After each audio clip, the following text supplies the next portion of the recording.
And while I was in Rockroad, one of my... Damn it! What? I've got to plug the fucking thing in! We've been going this whole...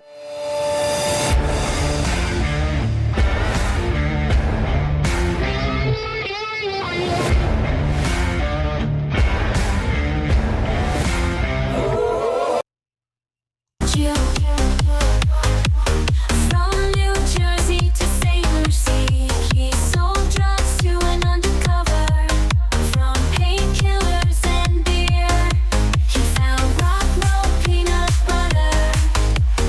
3 white chips in a day, was failing tests for probation. He was a menace to society, now recovery is occupation. Gio, Gio, Gio, Gio, Gio, Gio. Gio, Gio, Gio, Gio, Gio, Gio. When he ran the streets, drugs made him super skinny, but the program turned him in to our #1 guinea. Kill mills to incarceration, he could not put down dope. But now he is a granddaddy, writing books and spreading hope. Gio, Gio, Gio. Gio, Gio, Gio. Gio, Gio, Gio. Literally, the recovery idiot. I just screwed up so bad. If anybody watching could only know how stupid I actually am. My name is Leroy. I'm a recovered alcoholic addict. My name is Gio. I'm a recovered alcoholic and addict. I was speaking to ourselves earlier. I was explaining how in our group, you're like the Tony Soprano of the gang, and we all look up to you, and you've been around the longest. And just like Tony Soprano, you were once a small boy in New Jersey. You ended up where I ended up, which was Rockroad, which is something we need to discuss because it's a magical place. It's horrible, but also magical. So how did you go from New Jersey to doors of Rockroad? So yeah, born in New Jersey, born in Long Branch, New Jersey, grew up Keyport, Union Beach, New Jersey. My grandfather heard about Port St. Lucie, Florida, heard about the land being cheap, heard about housing being cheap. You can get a house built real cheap. He heard it was going to be like the next West Palm Beach, which he was right. Years later, it turned into that. But, he talked my dad's side of the family into moving here. And in 1988, my parents came here. Grandparents came here, aunts, uncles. They bought land, started getting houses built in 1989, moved to Port St. Lucie, Florida. Very different, at that time than New Jersey. So what I didn't know at 7 years old moving into Port St. Lucie, Florida was there's a lot of racial tension going on. Segregation was still going on in the schools. Port St. Lucie, Florida was predominantly white. There was an Italian movement moving in from New York, New Jersey. Because of where my house was, we were zoned to go to Fort Pierce for school. What I didn't know is Fort Pierce is predominantly black, and there was this racial tension going on. My first day getting off the school bus, I was attacked for being white. And that continued for, the bullying continued for a while. That's where my trauma started, I would say. One of the things I learned in the program of Alcoholics Anonymous is, one of my glaring character defects that I didn't want to let go of comes from that trauma. So, in the process, my dad's way of dealing with it was to fight. And one day they'll, I'll beat one of them up and they'll leave me alone. What I learned in that was I learned how to take fear and bypass anger, go straight into rage. I really got like a high from bumping my chest at another man and putting fear into him and not even have to put my hands on him, just be able to make him move by intimidating him. So it's interesting because it's basically mimics my life. When I was in high school, I had a group of friends, but I always wanted to stand out, There's something to me that always craved attention. I never connected the dots to alcoholism until, these past few years. But when I was a junior, I was dating this Puerto Rican girl, and it caused a lot of problems because I was white and all her friends were either Latin kings or pretended to be. I started getting into a lot of fights, and I was, getting bullied. I didn't look at it as bullying back then. I'm the man and I got to stand my ground. And I ended up getting a gun junior year in school. I'm walking around thinking I'm Tupac. I'm the man. I'm selling some dime bags of weed and I got a gun. And, the people stopped messing with me and they felt powerful. And that became my personality that year. And I actually, one day, it was a friend of mine. We were in gym class, and we're participating in that project where you get a baby and you have to protect it. And my girlfriend gives me the baby, and he's messing around with it. He slams it against the locker. And like a good dad that I'm pretending to be for this project, I whip the gun out. I pull it on him. I say, "Oh, you think this is fucking funny? How about this?" And it was just a normal day for me. But that night, I took acid for the first time and had a very strange experience. And my best friend was worried about me. And we were in the DARE program together, actually. He thought it'd be a good idea to call the cops on his best friend who's tripping on acid and say, "Hey, he's got a house full of guns." And, the next day I woke up still kind of hungover from the acid, thinking what happened last night, because I fell in love with a pole. There was a pole in the back of Home Depot. My friend told me to hug it because I was freaking out. And when I hugged the pole, it was the most euphoric, amazing feeling I've ever had in my life. And I kept telling the pole, "I love you. I just need to stay here. Everything will be all right." And the next day, my mom learned what a no-knock warrant was. She loves when people ask about me and what it was like growing up. She goes, "You know what a no-knock warrant is?" Because I do, because of him. So I ended up having to go to a night school, which I did graduate with a normal degree. But you basically went through the same thing in high school, right? Yeah. But, it's kind of funny, that you telling that story because, it kind of reminds me of like another aspect of the program is you tell me that you're trying to be like Malik from Juice, right? Tupac Shakur from Juice. But meanwhile, like I'm hearing that story, I'm kind of picturing like a Cheddar Bob from 8 Mile, right? Yes, absolutely. And I never shot myself, but yes, I'm sure in my cross colors and my .32 revolver in 1994, I came off more like Cheddar Bob than Tupac. But hey, what can you do? No, but like that's what the program teaches us, right? Like we have this grandiose, ego of who we think we are. Meanwhile, the world sees us As a complete fool. Yeah. Right. Fortunately, I got knocks when I got my warrants and my parents' house raided, right? So we'll talk about that, right? So like in the program of Alcoholics Anonymous and Drug Addicts Anonymous, which we're a part of, like our literature really doesn't talk about the word trauma, but I do work in clinical recovery, and I do believe my trauma played an aspect of why substances gave me that euphoric feeling that I sought and chased, right? 14 years old, get into a car accident. I'm prescribed opiates. I didn't take them at first. I waited a while. And then one day I got interested in what these pills would do for me. I read the label. The label said that alcohol will enhance the effect of those pills. So, like any good drug addict and alcoholic, right? I take a couple Vicodin and a couple beers, and it enhances the effect, and I get that euphoric feeling for the first time. Like the book tells us is I love the effects produced by alcohol and drugs. And then I chase it to the gates of insanity or death, right? Absolutely. So I was off to the races, 14 years old, right? Not only did I start, drinking, taking opiates, I started smoking weed, I started selling weed, I started selling opiates. 15, moved to selling acid, right? Taking acid for the first time. And it's hard to explain to people who don't do drugs. Like they can see somebody on heroin or pills or coked up and like understand what they're going through. But trying to explain to a normal person what acid is like, that is an adventure. I think I could do a pretty good job breaking it down. How would you describe what being on acid feels like? Like another dimension. Right? Like you're seeing visuals, a little bit of hallucinations, right? Nice euphoric feeling. Then again, you can get a bad trip and then it's all evil. My best one was actually on mescaline. It was like 3 days after Kurt Cobain killed himself. Oh, man. And I'm sitting in my friend's living room. His mom's on like a couch. There's 2 couches there. She's down at that end. I'm sitting on this couch watching MTV with them talking about Kurt Cobain. And I look to my left and he's sitting next to me. And he starts explaining why he killed himself and how everything's going to be okay now and he's not suffering. And I'm sitting there talking to him while the mom is sitting over on the other couch just staring at me, wondering what's wrong with Leroy. A lot of things. And it just made complete sense. After it was over, I went into the room and told my friends, like, yeah, I talked to Kurt. I understand now. And they were like, we need to leave. We can't be here anymore. We went and hung out at the mall because things got weird. Yeah, I'm sure. Then 16, moved to ecstasy, try to settle down, with my oldest son's mother, try to stop doing those things. Found out when you remove substances from me, I'm absolutely miserable when I have no solution of recovery, right? She ends up leaving me. I go back to doing the party thing, selling drugs, You know, my older cousin had the same initials as me. He looked kind of similar to me, so I was using his ID, going to nightclubs from, you know, Port St. Lucie, Palm Beach, Fort Lauderdale, Miami.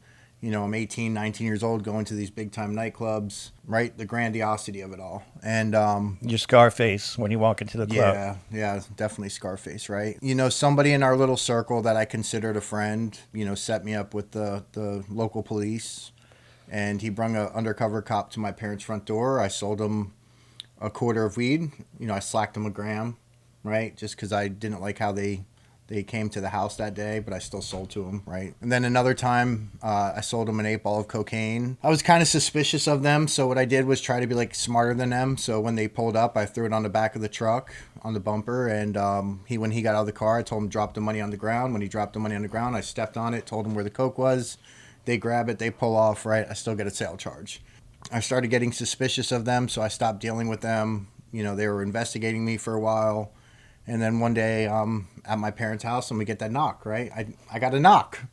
And It's such a, like, purposeful knock. They knock so hard and so many times. well, so they tricked me the first time, right? It was a guy in regular clothes. It was a regular knock, and I think the guy's there for my dad, and I go answer the door. And as I open up the door, I hear, Port St. Lucie, please get on the ground. This is a raid. And they all come running from around the garage, right? And I'm just in shock. And they're trying to force me on the ground by my shoulders. And I'm just like in shock, like, oh, this is really happening, right? So first time going to Rockroad, right? Our detox center. One of my favorite, wasn't a raid, but I was in Kansas City. And I'm at my house one day. I get that knock.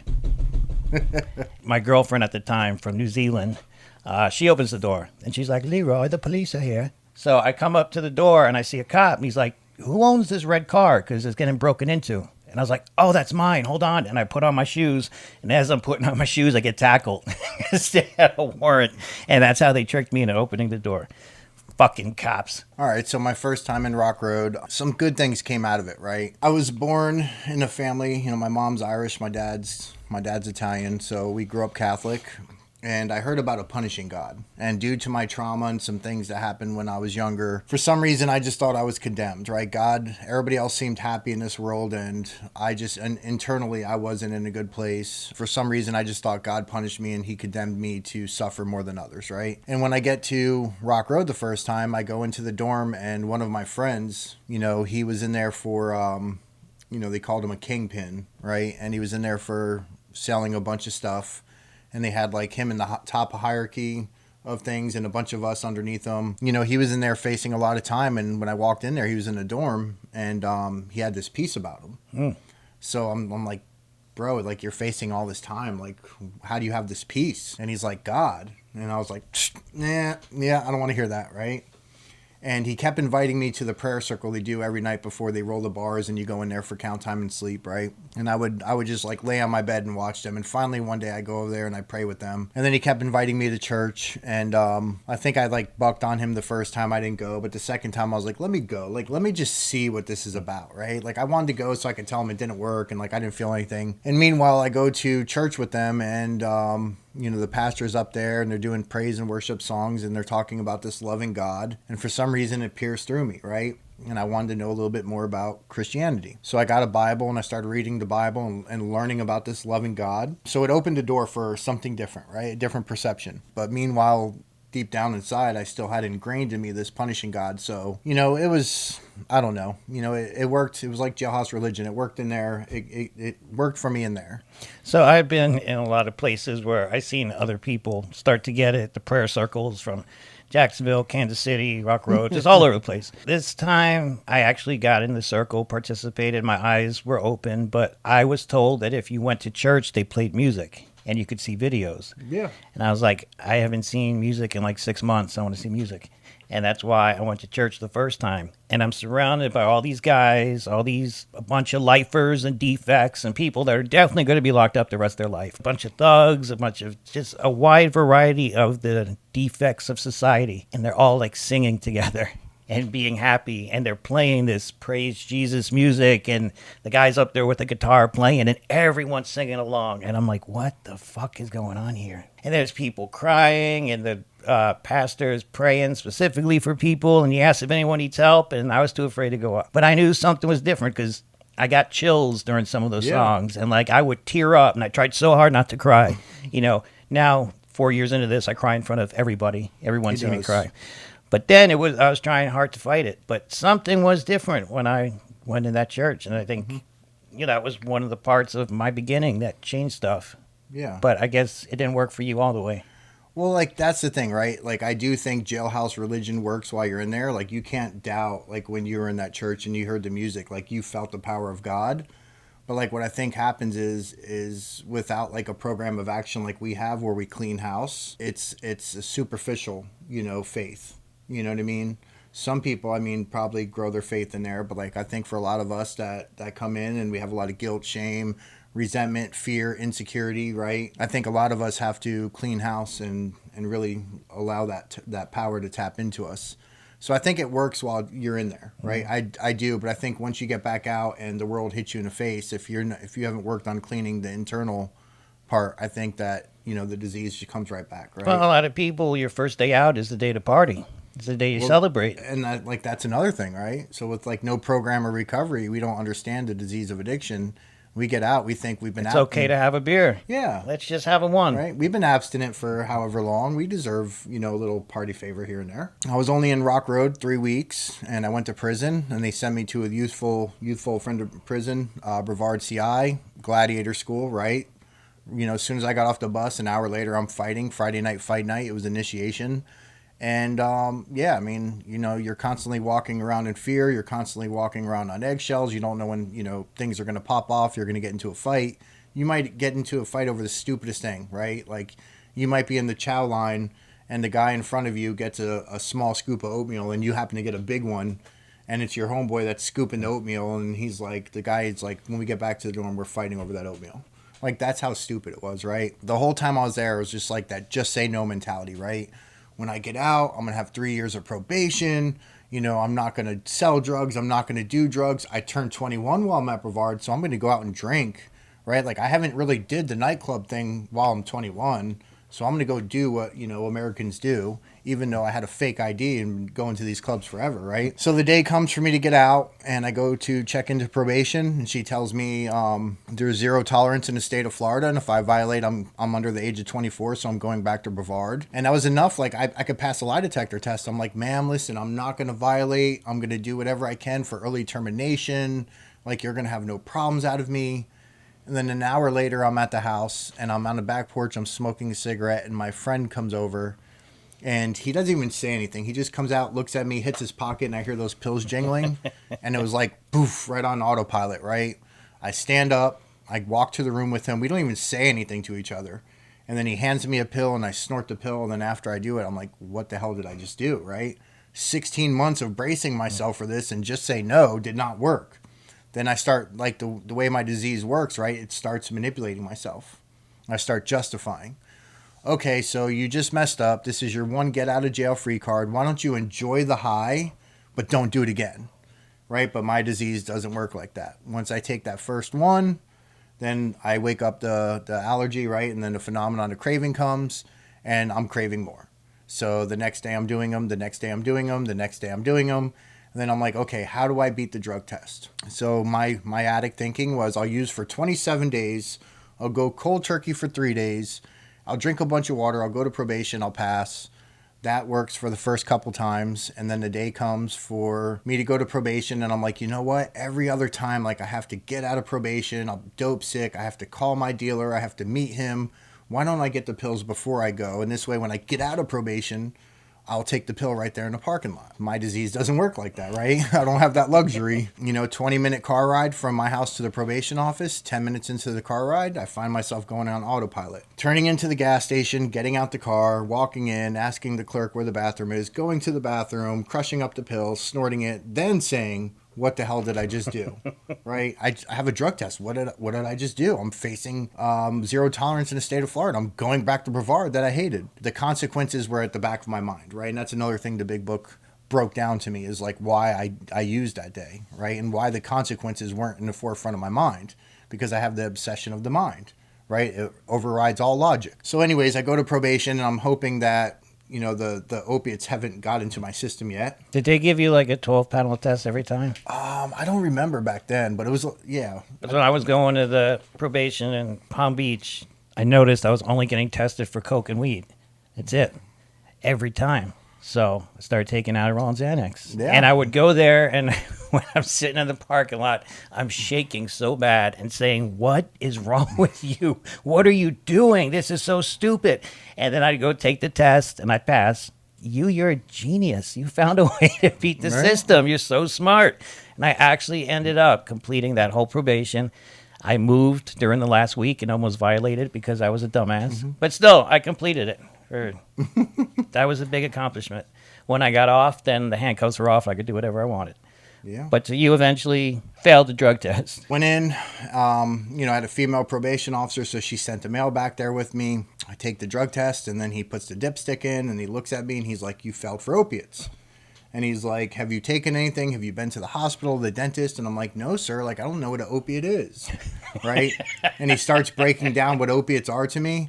And I'm like, "No, sir. Like, I don't take any of them." I said, "If you look at my record, I'm here for selling weed and selling cocaine. Like, I don't even do cocaine. I was just selling it to be cool." Right? I said, "I'm a pothead. If anything, I'd fail for weed." I'm like, "Sir, I drank a Monster before I came here. Like, would an energy drink set it off?" And he's like, "Yeah." He's like, "Actually, it would. Didn't anybody tell you not to drink a Monster before you came here?" And I'm like, "No, sir. Like, no." So he's like, "Don't do it again." Right?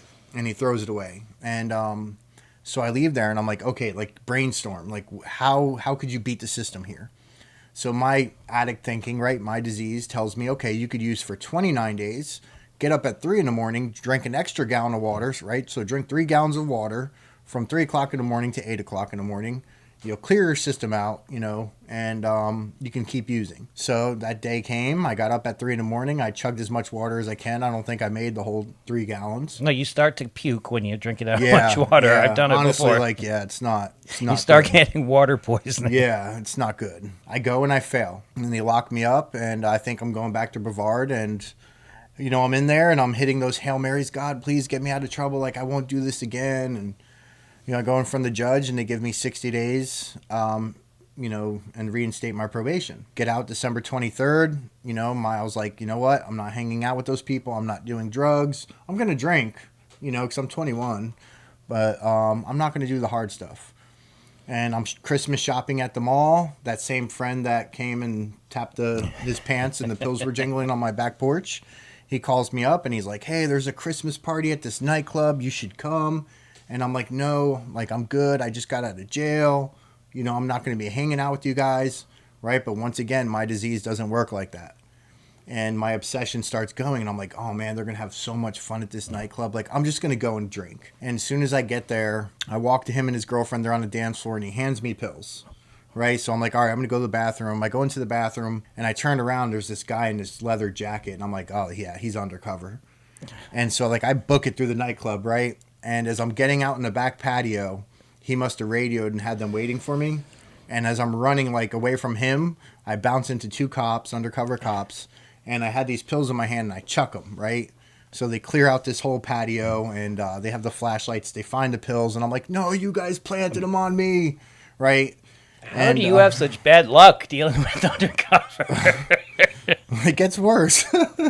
This is just the tip of the iceberg. But meanwhile, right, I get locked up for possession, violate probation again. So I go to jail. I think I'm going back to Brevard. Once again, "God, please get me out of this. I won't do it again."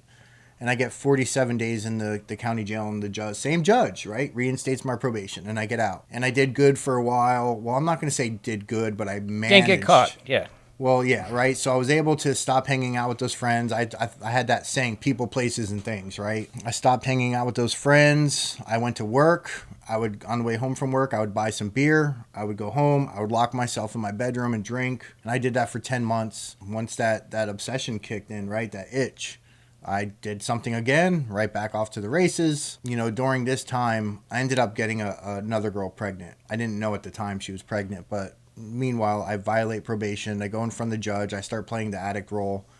I got sent to a Christian rehab. While I'm there, I find out that, my son was born. Me and her get together. I'm sober. They talk about the 12 steps. They made us go to meetings. They told us to get a sponsor. I went and walked up to some guy. I got his number. I said, "You're my sponsor."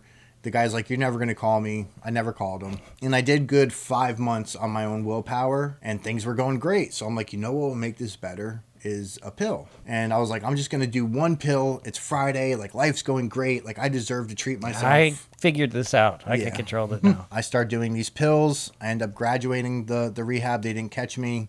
My son's mother didn't catch me. No one knew. Everybody thought I was doing good.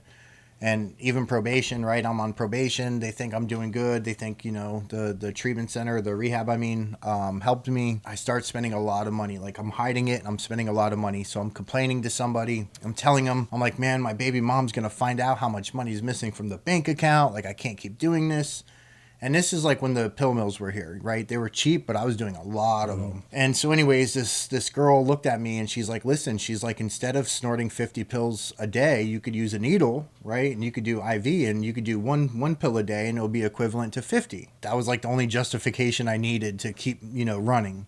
And I was like, all right. And I switched to become an IV drug user that day. And she was right. The first time I did one that way, it did feel like the 50. Yes. But it doesn't last. No. And the progression's a lot worse. And then once you learn to shoot up the pills, you learn to shoot up coke. And then you learn to dissolve crack in a spoon with lemon juice, and you just end up shooting everything. At least in my experience. Well, yeah, for me too, right? And pretty much everybody I know. Once you become an IV drug user, like it's a different ballgame. Let's just say things got bad, got a resentment with my boss. We fought over some money. He called my probation office. I walk in there one day to check in. It's summertime. I have long sleeve shirt on. And as soon as I get in the back, they grab me by the shoulder. They lift up my long sleeve shirt. They see my track marks. And the lady looks at me and she goes, listen, she goes, we're going to get you some help. She goes, your boss called. He said how bad you are. And this is your 4th time violating. She goes, I don't know how you got 4 chances or 3 chances, right? She's like, but don't worry. There's 0 tolerance in the state of Florida. And we're going to make sure you go back to Brevard this time. And I ran, right? I ran out of that probation office. I did the walk of shame. I had to tell my son's mother. She actually took it fairly well. She's like, hey, let's run to Miami. We'll live with my parents. You can work, save some money. By the time you go to jail, you leave us with some money. And she goes, I'll ride the whole sentence out with you. Right? So that's what I did. I went down there. I worked, saved some money. I double-dabbled with drugs down there. At the very end, I was getting bad again. And then one day, the U.S. Marshals, it was actually the TV show. The U.S. Marshals TV show came and got me. They never aired the episode. I looked for it, right? So what happened was I was at work and all of my son's mother's family, they're citizens except for her dad's a resident. When they showed up at the house, they told him they were going to deport him back to Nicaragua. If he didn't tell you. Yes, for harboring a fugitive, right? So I'm at work and all of a sudden my phone's blowing up. And everybody's like, you need to go home now. Like, they're going to lock Nando up and they're going to send him back to Nicaragua for harboring fugitive. I'm like, no. Like, I'll go turn myself in. So I call the U.S. Marshals. I tell them, I said, listen, I'm at work. I could be there. How long do you want to meet me there? They said, in an hour. I go there and I got high and drunk before I turned myself in, right? Yes. And I go there, and when they show up, all I did was walk out with my hands like that. So they never aired the episode. Probably. So if you put up a fight and tried to run, it probably would have been a good episode. Yeah, there was a little bit more investigating to it, but they never aired it. So once again, here I am. I'm in Miami for 3 days. They transport me back to Rockroad, right? I was in Rockroad 10 months. So this was the first time I got introduced to the drug program. Back then, it was not a good program. It was a therapeutic community, and they had like the push-up, pull-up system where inmates would write you up if you did anything. And this is why I think it was so hard for me to come into recovery is I had a really false belief of what recovery was. So you're telling me to come into recovery and I have to be honest and I have to be vulnerable and I have to talk about my deep, dark secrets. Meanwhile, like the peers that I'm around, they're writing me up these pull-ups for any little infraction I do. And then we had the hot chair every Thursday, and I was always in the hot chair, always, right? Why would I want to be like open and vulnerable in group with you guys if like you guys are always throwing me in the hot chair for like being like emotionally immature because of my addiction? I had this really false sense of hope of what recovery was, but they told me after 90 days that paper certificate was enough to keep me sober for the rest of my life. Right, so poof, I'm cured. I went to the faith-based dorm after that. Valentine's Day, while I'm in the faith-based dorm, I call my son's mother, and she's telling me on Valentine's Day of all days, she's leaving me for another man. She was there with him. She could barely talk to me. Like, I can hear him in the background saying, tell him. I already knew, So I got 27 months in prison that time. So after being in Rockroad for 10 months, right, I'm sitting in prison, and I'm sitting there, and I'm like, okay, like, you have a problem. right? Selling drugs got you here. This is your second time in prison. Selling drugs got you taken away from your second, son's mother, right? Like, there's an issue here. But meanwhile, right, all I could say is like people, places, and things, just say no. Like that was what I thought recovery was. The day comes for me to get out. I get out. I had no intentions of using. I just wanted to drink a couple beers to relax. My disease doesn't work like that if it's untreated. And I have a couple beers, and let's just say I'm back on opiate. I start doctor shopping a little bit. So you're not on probation anymore, though. You actually finished that after how many years? Oh, let's see. I got busted in 2003, went to prison 2000 end of 2005, and this was 2009. And then I got out January 2011 I got out. Jesus. Right? So I on probation and out of jail the whole time. And so, this time I get out, no probation. I wasn't really doctor shopping, right? But I was going down to the crooked doctors, and I was going down there with people, helping them get their scripts. And that was the first sponsorship I knew about, when you sponsored someone to go to the doctor. Yeah, right? You would pay for them to go when they get out, and you take their pills and sell them. So, I get out, and that's what I was doing. I couldn't do it before because I was on probation, but I was hanging out with everybody who did it. I get out, doing the doctor thing. All of a sudden, my doctor gets busted. I go to another doctor. He gets busted. Like the DEA puts the database in, right? So it gets a lot harder. Mm-hmm. So these pills go from very cheap to like 3 times of what, I was paying. It was during that time my addiction, got real bad. Fentanyl was coming around, but they still told us it was heroin. We didn't really know what fentanyl was. Well, I knew what fentanyl was because of the patches, yes. And the lollipops. We thought we were buying heroin off the streets, and I'm selling, Molly, which was Chinese research chemical around here. And like, let's just say my progression of my disease took a whole new turn. And I was with this girl. Her family stepped in and they said, if you don't go to treatment, we're taking your kids away. So she wouldn't go to treatment unless I went somewhere. I told her, I said, I'll go back to that Christian rehab. They'll take me, because I didn't have insurance. She did. Right? So she leaves to go to this nice luxury treatment center. I'm like, I'm going to get high one last night before I go, right? Needless to say, I get locked up. And so while I'm in jail, like I'm waiting for that Dear John letter to come and her to break up with me. But meanwhile, she's writing me and she's telling me how great treatment is, right? She's reading the big book and she's learning this stuff and she's telling me how great things are. She graduates. She goes to IOP. She's in sober living. She's back up by us. She's going to these meetings. She's got a sponsor and she's telling me how great these things are. And then my dad bonded me out for Thanksgiving. So I go with her to one of these meetings and it was a different vibe, right? It was at Alternatives. It was a young people's meeting on Sunday night, which actually right now there's a new young people's meeting going on right now. But I go there and there's addicts and alcoholics, right? And they're 1 year sober, 3 years sober, and they're happy. And like I got a little bit of hope. And I made a beginning, like the big book says. I made a beginning, but I failed to enlarge my spiritual life. I got a sponsor. Brian Beatty was my first sponsor. God bless Beatty. That was my home group. I had a service commitment at home group. I started my steps.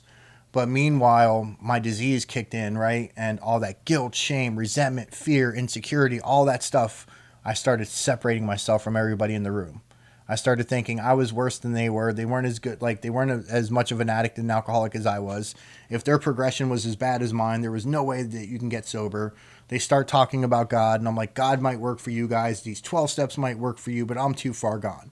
And I condemned myself. And needless to say, I relapse. I hide it for a little bit. Then the girl ends up coming with me, right? I take a hostage with me. We go on a run, but I kept going to meetings, right? I stayed in contact with my sponsor. I kept going to meetings. Once I picked back up, like the disease kicked back in. And it really never left. That's what I learned in the program. But, once that phenomenon of craving kicked in, it was a lot harder to deal with. And I'm using every day. Like I joke and I tell some of the newcomers, like I picked up 3 white chips in one day, right? Like I wanted to get sober again. But like once I had picked back up, it was so hard. I went to a 12 o'clock meeting, right? A noon meeting. I picked up a white chip. I left and got high. I went to a 5:30 meeting, picked up a white chip. I left and got high. I went to a 7:30 meeting, picked up a white chip, right? And like I wanted it, but like I wanted it without putting any work in, right? I wanted like some kind of like lightning bolt to strike me from heaven and poof, I'm healed. But God comes in different ways. What happened was I ended up getting locked up. I committed some crimes. The girl comes with me. Is any of these from that time period? I think that's the one right there. I think that's the last day I got high. I recognize Isn't that that shirt. bad? Isn't that bad? I don't remember what mugshot is. Yeah. But no, I Is got that bad? a lot too that I forgot about. But here I am in the same exact shirt.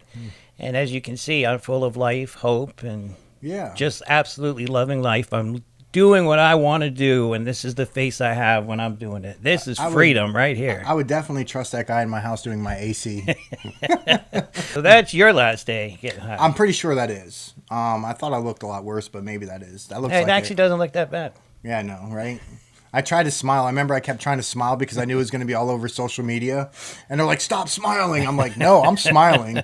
Right? So I got a half smirk there. I'm pretty sure that was the day. So yeah, we get locked up. She goes for a misdemeanor. I go for felonies, right? I always go for felonies. While we're in there, the guy comes in after a first appearance and he's like, does anybody want to sign up for the drug program? Right? So I see her hand shoot up. My hand shoots up. Because I know Rockroad like the back of my head, and right? the girls' dorm is right over there. Well, they moved it now, but yeah, it was, right? And I knew some of the officers, right? I was cool with some of the officers. I knew a lot of the inmates, right? So I knew I could pass notes to her. I knew I'd see her on certain days. And that was the only reason I signed up for the drug program. So honestly, the only reason I signed up for the drug program because I started to pray, and I thought that was enough. I believed in God. Now I'm cured. One of my roommates that I was like kind of good friends with, he's kind of had some mental issues, and he started just this one day we started fighting all the time, just back and forth, and I was just so tired of it. And these two guys in my, Rockroad has like the 8 people or the 6 people. Oh yeah, the 2 different cells. Yeah. So I'm in the little one with the 6 people. I got those. these 3 people that grew up on the streets of Fort Pierce. You can use your imagination what it was like. And someone I knew came back from talking to the guards. I was like, what was that about? And he said, I'm going to the drug dorm. I said, you can just go to the drug dorm? He's like, yeah, come with me. So I ran out. I grabbed the girl before she left. I was like, can I sign up for the drug dorm? And then I got that new color shirt. Yeah, teal, Smurf. It actually, I went there for kind of different intentions. And, when I was in the drug dorm, I was in the program, but I was also with the people that were snorting Buse Bar sometimes. And yeah, you get those in jail. It was better than shooting up. To me, this is clean time. At least than it was. Let me just snort my psych medication. Yes. But, the drug dorm opened my eyes to a lot of things and led me to where I am today. But I completely went there for alternative intentions other than getting sober. Mm-hmm. So you were able to pass notes to her. And yeah, so I've never been a trustee. I had been to that jail like 10, 11, 12 times, right? Never been a trustee. I've tried every time. And, they realized we were co-defendants, so they sent her to the drug program. They sent me to the trustee dorm. While I was in there, there was a couple guys that were in AA that had relapsed and violated. We were in there together. We were reading the big book. And they kept saying, you need to sign up for the drug program. I'm like, I did. My ex was only there for a misdemeanor, so she did 30 days, and they sent her home. I didn't know this, but an hour after she left, then they moved me to the drug program. So I go in there thinking she's still in there. Find out, I get a letter that she's out, then my head starts, going crazy. I'm like, oh, she's out there with these guys. She's going to leave me. I was a mess, right? And I was obsessing over it. I was obsessing over everything external instead of like internal and like really working the program. And so while I'm in there, I was faking it till you make it, right? The lawyer comes and sees me one day and she's like, hey, listen, I have your deal from the state attorney. And she sits down and she's like being all sweet and innocent. She opens up her briefcase. She puts a piece of paper and email on the desk. And she looks at me and she goes, the state attorney told me to tell you that he's done playing with you, right? He's sick of seeing you come across his desk. Since this is your 3rd time going to prison, he's giving you an enhancement. You're getting a habitual felony offender enhancement, and you're getting 30 years day for day. Part in the big book where in Bill's story, he talks about quicksand, stretching all around him. He's like, alcohol, like I've met my match. That's how it felt. The whole room shrunk. And I looked at the lady and I'm like, no, I'm not taking 30 years. I'm like, go get me 5 years and we can get this over with right now. Right? And she's like, she gets mad. She stands up and she's like hitting the desk.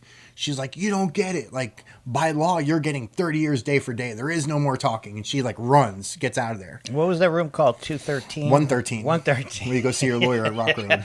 Right? Ooh, boys, some people got some bad news in that room, right? But then some people have got good news and they went home. They take me back to the dorm and the first person I call is my parents, right? My dad was always there for me. My mom didn't talk to me for my first 3 years of recovery, so this is like my early recovery, couple months in. She wasn't talking to me, but my mom actually answers. And she's like, hey, she's like, listen, she's like, your lawyer just called here. Your lawyer spoke to your dad. I don't know what your lawyer said to your dad. She goes, but your dad had a heart attack while he was on the phone with her, and he's in the ambulance on the way to the hospital. She goes, you probably killed your dad. You gave him a heart attack. She goes, don't ever call back here again. And she slams the phone down. And like it hit me, right? I'm like, oh my God, did I just kill my dad with this? Like, Like, and I'm like losing it. Actually, let me back up. That was the second phone call. The first phone call was to the girlfriend. And I call her up and I'm like getting ready to tell her so she could break up with me. And she's like, hey, me and you need to have a talk. And I'm like, yeah, we do. And I'm like, in my head, I'm like, did my lawyer call her? She's like, listen, let me go first. She goes, I just talked to my sponsor. My sponsor said that me and you are toxic and I'm not going to be able to get sober if I'm with you. So I'm breaking up with you. But I'm like, good, B, because I'm getting 30 years. And I slammed the phone down. And then I call my parents, right? So it's like I got 2 bad phone calls back to back. I need to talk to somebody, but there's no one else that will put money on the phone except for my youngest son's mother. Her and my other son's mother don't talk at all, but they actually talk this day, right? And she's like, hey, listen, she's like, your kids are acting out at home. Your kids are acting out at school. You did this to them. And she's like, don't call back here till you get your life together. And she hangs up. And I'm like, oh my God, I just got the worst news of my life, right? I'm facing 30 years. There's nobody. And there's nobody, my addiction took me too far. Like, I'm gonna, like I have nobody to share my bad news with. Everybody's given up on me. And then it starts hitting me, like, was I really that bad? Like, was I that bad of a person? Because inside I felt like a good person, right? But like I knew my disease caused me to do bad things. Once again, that quicksand, right? The whole room shrunk in on me, and I was like, you know what? I'm gonna go kill myself. And so I planned it. The drug dorm was in Delta East, dorm 11, so they had the doors that shut, and there were six dorms, 6 rooms. I mean, everybody would go to sleep at 5:30. They would shut their door, go to sleep at 5:30, sleep till 8 o'clock. Count time was 6 to 8, and the officers would let us sleep during count time. So I go in there and my roommates already, were sleeping. And what I did was I kept my door open. I put my blanket over my head and I tied a sheet around my neck, and I was waiting to hear 5 doors shut. Because when I heard that 5th door shut, I knew I could get up real quick. I could go out into the where the walkway was, slam my door so nobody can get to me. I'd tie the sheet around the rail and I would jump. And by the time somebody got in there to save me, I'd be dead. And I was sitting there and it was crazy because I was at peace. I was at peace, ready to go. And I thought it was my only solution. So I don't know if you remember, if you heard it, but I tried to do the same thing when I was in the transition dorm. After I saw the judge, and he called me a menace to society. Yeah. And said I had no redeeming social value. Mm-hmm. But at that moment, too, I had those same exact thoughts. I'm thinking, my wife, she's already gone. She's probably waiting for this day, so she has an excuse to leave me. I don't talk to my family. I'm just this shell of a person that goes to work to make money to buy drugs. I'm just going to end it. And I tried the same thing. I was in the cell by myself so I could tie my sheet on the top bunk and then lean down and, choke myself out. And as I was doing it, I was so upset it wouldn't work because I was like, this is the right thing to do. You have ruined everything. It's just time to go. And I tried 3 times. And the 3rd time, I kind of got caught. But yeah, I didn't know you tried that in the drug dorm. Yeah, I mean, whenever I tell my story, I don't want to give too much detail, but I think for the podcast I can. Hopefully somebody's I don't want to say hopefully somebody's there, but hopefully someone's kind of struggling with can understand that feeling that I have no other option. And there is hope, and recovery did provide me with that hope and a new life. So needless to say, I'm sitting there and I'm calm, and I heard 4 doors shut, and I'm waiting for door 5, and I'm getting mad because door 5 hasn't shut, and then all of a sudden I'm sitting there, and to me this was God, this was my higher power. But in my own voice I heard, hey, listen, your dad didn't die. Your mom said he's on the way to the hospital. If you kill yourself, you might actually really give him a heart attack and he might die. Or if your dad does die, don't be selfish, because then your family's going to be planning 2 funerals instead of 1. And then I start, I've done time, right? I know how to do time, unfortunately. I'm like, you know what? If I get 30 years, at least I could watch my kids grow up through pictures and visitation, and I could be somewhat there for them. Don't be a selfish prick. And let's wait to see what happens. And that was enough peace for me, that voice, for me to untie the sheet. And I got up, and then as I was getting up to shut my door, door 5 shut, right? That's why I say it's a God thing. And I shut my door, and I knew I was safe. And I slept from 6 to 8 o'clock. 8 o'clock, the doors pop. A volunteer came in to bring a meeting in. We go down there for the meeting. And I always say this is the first time I got honest and vulnerable in Alcoholics Anonymous meeting. And as it came time for me to share, I let everybody know what was going on. I'm like, I just tried to kill myself. I was about to do it. I'm facing 30 years. Girlfriend broke up with me. The news gave my dad a heart attack. The kids are acting out. I've pushed everybody away. I can't even call anybody. Afterwards, this other guy shared, and he was going through the same thing. And as he's looking at me, because I was holding back tears, right? So I'm looking at the sky because I don't want these other 24 guys to see me crying, right? God forbid. Yes. As I look down and this guy's sharing, I lock eyes with him and he's crying, right? So I'm I got tears coming down, and he's like telling me he knew exactly how I felt. And as sick as it is, because we were at a low place, because somebody else felt my pain, I shared a moment with them. You know what I mean? And afterwards, that volunteer, he came up to me and he said, how about I meet you in the chapel every Wednesday? I'll get permission from Chaplain Dave, and we'll start going through the 12 steps, right? At this point, I did not think the 12 steps were going to work. I did not think God was going to relieve me of my alcoholism and my drug addiction. I didn't think my sponsor is an old timer, right? I didn't think my sponsor was going to be the one I would have chose to do this. But the opportunity presented itself at a time where I needed something, and I chose it. The next week rolls around, the counselor comes in, and the counselor's like, talking about his weekend. Someone says, what are we doing for group today? And the counselor said, well, it's powerlessness week. And somebody else said, why are we devoting a whole week to step 1? And the counselor said, because if you do step 1 100%, you could program the fact that you're powerless over drugs and alcohol. He says, I guarantee you'll never drink and drug again. And nobody's ever given me this guarantee before, right? So I shoot my hand up. I'm like, you're telling a hardcore junkie like me, if I do step 1 100%, I'll never drink and drug again. And he looked at me and he goes, yeah. So I'm like, I call you. Like, let's see if this is real. And as this man was breaking down the book of Alcoholics Anonymous in the first couple chapters, I finally understood. I understood why when I went to probation and it was a 20-minute car ride, I gave in 10 minutes before. I understood the day, every time I got out of prison and I had no thought of using, right? Why I gave in. Like, I started understanding why I used against my will. I started understanding why when my willpower would allow me to stop, I couldn't stay stopped, right? Because people get confused. Like, we do have enough willpower to stop for a short period of time until that obsession of the mind kicks in and takes us out. So I'd be able to stop, but I couldn't stay stopped. And I started understanding the book, and then I always knew I was powerless over drugs, but I didn't think I was powerless over alcohol. And as he's breaking down the first couple chapters, I'm like, damn, I drink like that. Damn, I drink like that. Every time I drink, I end up getting high. Yeah, right? So I conceded to my innermost self, I'll never forget, surrendering to the fact I was an alcoholic and a drug addict. And when I surrendered and I stopped fighting it, I felt peace. Facing 30 years, everybody giving up on me, sitting in jail, I felt peace just by surrendering to the fact. I stopped fighting. And I started going through the steps with my sponsor. 1, 2, 3, 4. I did my 4-step, fearless and thorough, like the book talked about. I wasn't scared to put that stuff on paper. What I was scared about was to get with my sponsor and to confess all those things to another man. My 5th step took 1 hour and 15 minutes. We had an hour in the chapel, and the officer came in the last 15 minutes, and he kept hitting his watch because another inmate was supposed to be up there, and I was taking those 15 minutes. And the officer was actually in there during my sex conduct, out of all things, right? Whatever. And as I get everything out, my sponsor looks at me and he goes, is that it? And I said, yes. He goes, is that everything? And I said, yes. And I was waiting for him to tell me I was a piece of crap. And the man looked at me and he says, the good news is I forgive you and so does God. And right then and there, I had my white light spiritual awakening. And I didn't feel it because the officer said, are you guys done? My sponsor said, yeah. He grabs me by the shoulders, yokes me out of the chair, and he's marching me down the hall. And he's yelling at me. He's like, you took 15 minutes of another inmate's time, and I have a schedule, and now I'm going to be behind schedule. And he's yelling at me.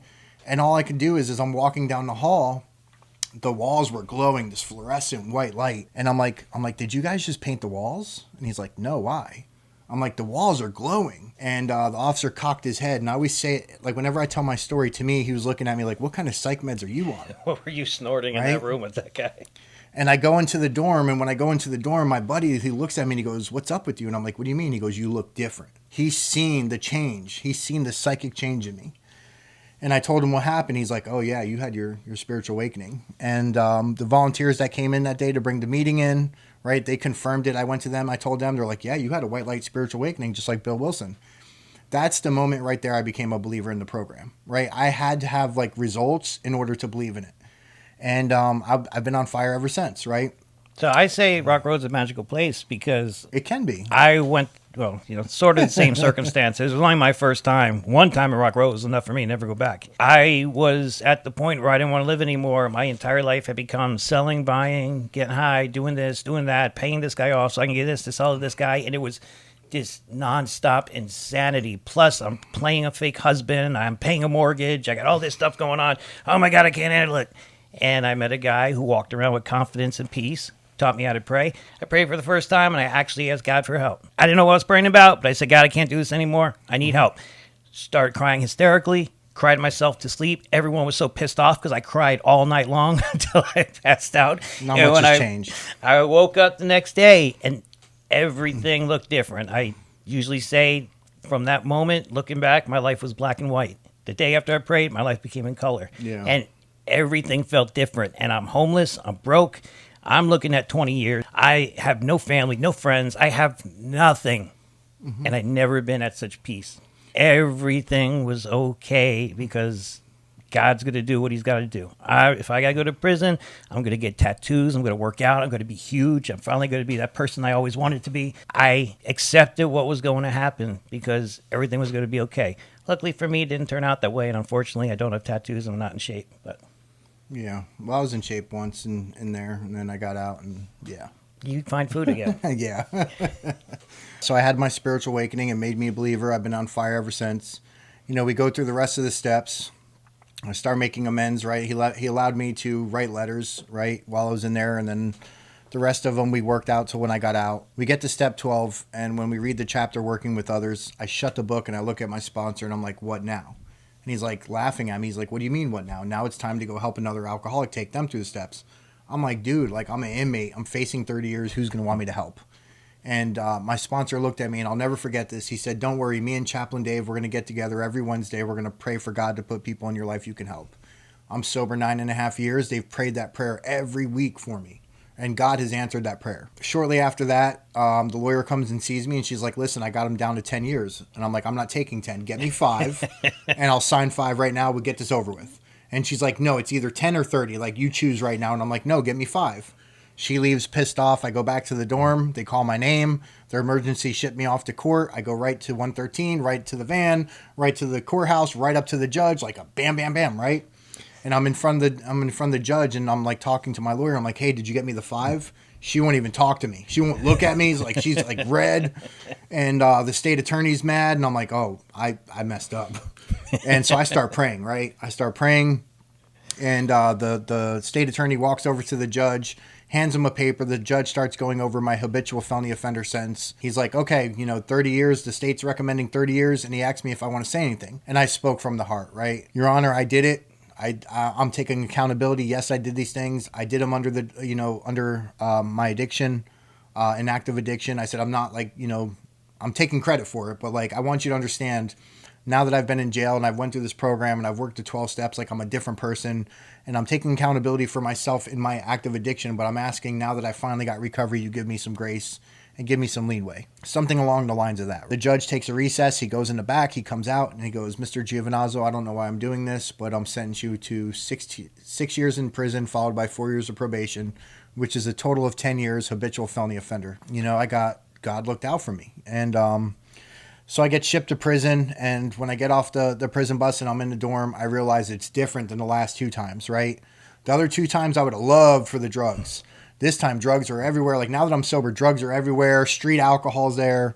It's just one big party, right? So I'm like, God, why would you do this to me? Like, any other time I would have loved this.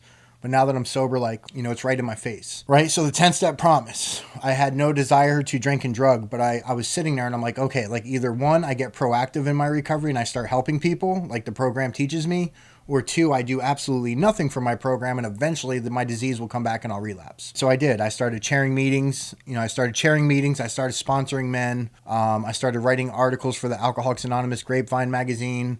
I was doing all these things. I started teaching a drug program, an IOP drug program. I was an inmate group facilitator. While I was doing that, the counselors fell in love with me. They helped me get my CAC, Certified Addictions Counselor certification, so I could work in treatment when I get out. We did it behind the prison's back, which I got punished for, and the counselors got punished for. But it's for the greater good, because you're still using it. Yeah. I still talk to Dr. Cooper. She's a saint. This woman's amazing. And she said, listen, if the best thing I ever did at Lottie Correctional Institution was helping you get your CAC so you can go help other people, she said it was worth it, right? Because they shut that drug program down, for them helping me. So the day comes, I get out. So once again, right? So here it is, my 3rd time getting out of prison. The last 2 times I get out with no intention of using and I start using, right? But I can have a couple drinks when I get out. So. Yeah, right. So this time I get out and I'm ready for it. I'm like, I have to jump in head first. So I start going to meetings. I got a home group. I start chairing meetings at the home group. I start sponsoring other men. COVID comes around. They started shutting down a lot of the clubhouses. Me and another gentleman, we jumped in. We started a bunch of meetings. One was at a park.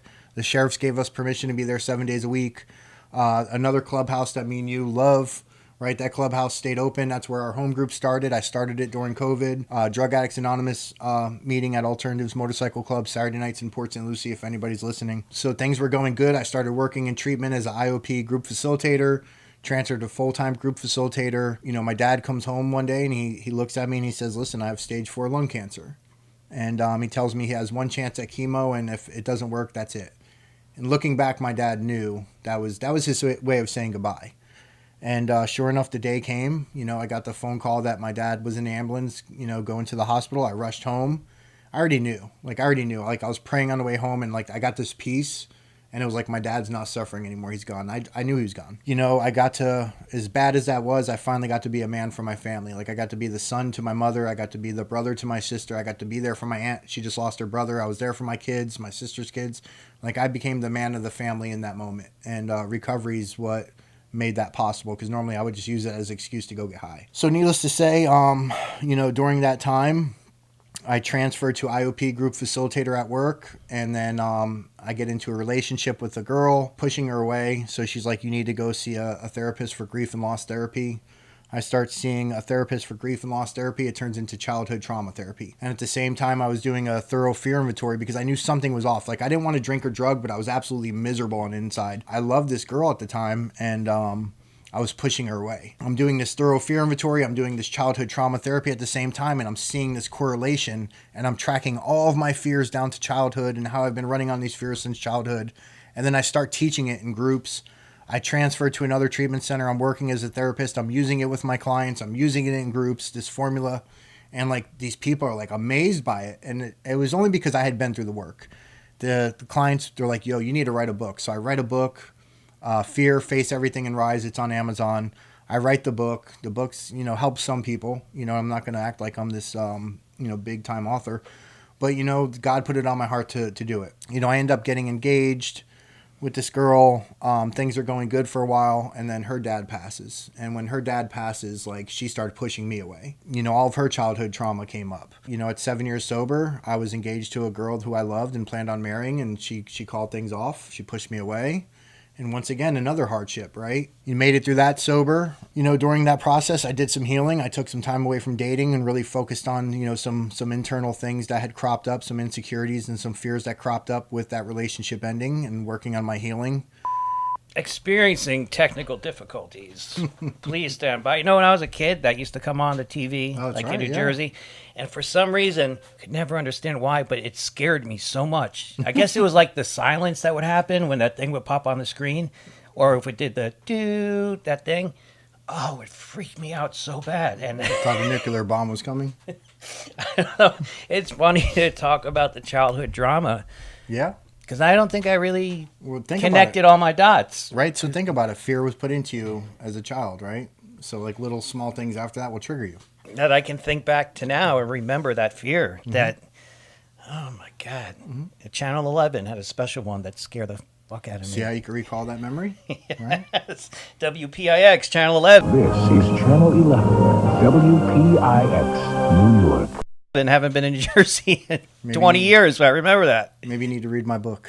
You know, it's right there on the shelf. Oh, you haven't read it. It's got dust on it. Honestly, I have not read it because I need to. And I know that will probably help me. And I was engaged to a girl, and her father passed away, which triggered, you know, her childhood trauma. So because I had been through it, I thought I could help her. And because, you know, I was one of the closest ones to where I couldn't. Needless to say, she started pushing me away, and, you know, some fear and insecurity cropped up in my life, which caused us, you know, to eventually break up. You know, so I took some time off from dating, and you know, started working on those insecurities and fears. During that time, I transferred to another treatment center, and I became a clinical outreach worker, right? I stopped being a therapist, even though I said I would never stop. Facilitate groups, and I'm still a therapist, you could say, at the treatment center I work at, just not a primary therapist. The people at Apple don't want the message about God to get out.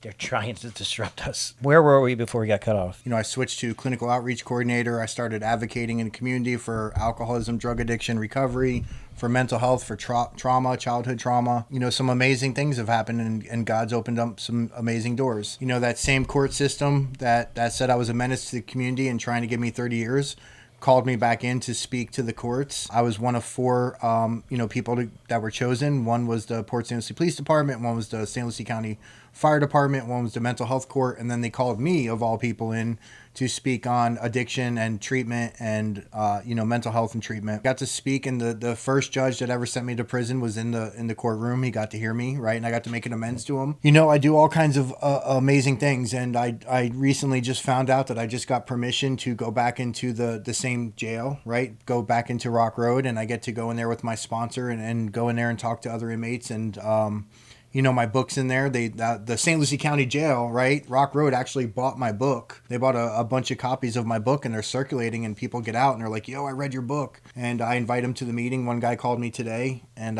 he's going to go to detox. You know, I got him set up for a detox.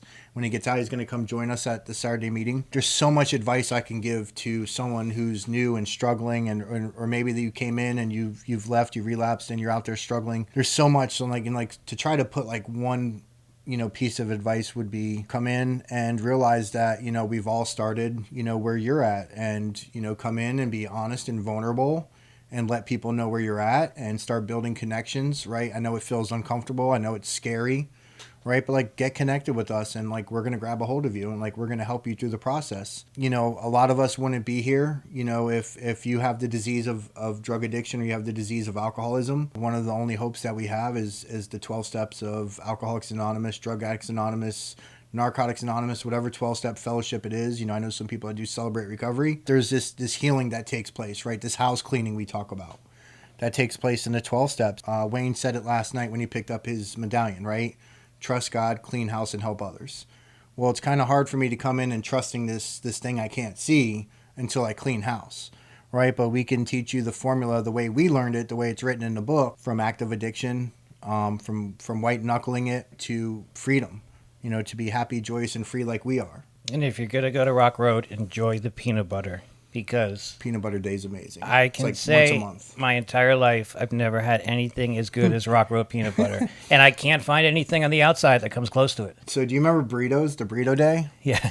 So I actually got into a fight over the burrito, and so my youngest son called me last week, and he was at PE at school, and he's 17, and when he was playing baseball, he hit the ball, and the bat came back and hit him in the face, and he had to get stitches right under his eye, right? So he's like, hey, Dad, he actually took it really well.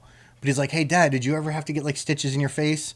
And I didn't want to give him the full story, but I actually got in a fight in Rockroad over the burrito. I bought the burrito for canteen off somebody. And when the day came for us to get burritos, he actually sat down at the table and ate it.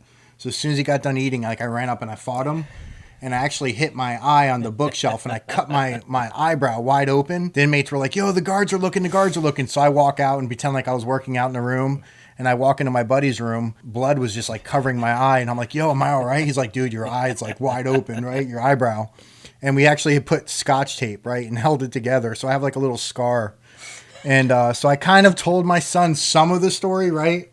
I was like, oh, I hit my eye on a bookshelf, and I had to put scotch tape on there to hold it, shut until it healed. But those are the magical things that happen at Rockroad. Old Rockroad. I know God brought us all together because when I was in the drug program, one of the guys that I talked to that convinced me to go to a halfway house and actually work the program, same guy that was your sponsor and worked the steps. And at the time in 2019, when I'm meeting this guy whose name is John, and I have no idea what I'm going to do with my life, and I'm panicking because I can figure it out in prison. I can't figure it out in the real life sober. I don't know what to do. I'm going insane. I'm losing my mind because I'm going to have freedom. What do I do? And this guy told me, have you ever tried? I was like, try what? He's like, try the program. And I was like, that's absurd. Who would think working the steps, trying the program, that would work? And I listened to that guy. I went to a halfway house, ended up getting a ride to the halfway house from someone I met in church. And years later, it turns out when I meet you for the first time at RBS, your sponsor was that guy. My sponsor is sponsored by you. And it started with that guy. And that's proof that God is working to bring us all together to continue to try to help other idiots that end up in Rockroad. And if you do end up there, enjoy the peanut butter.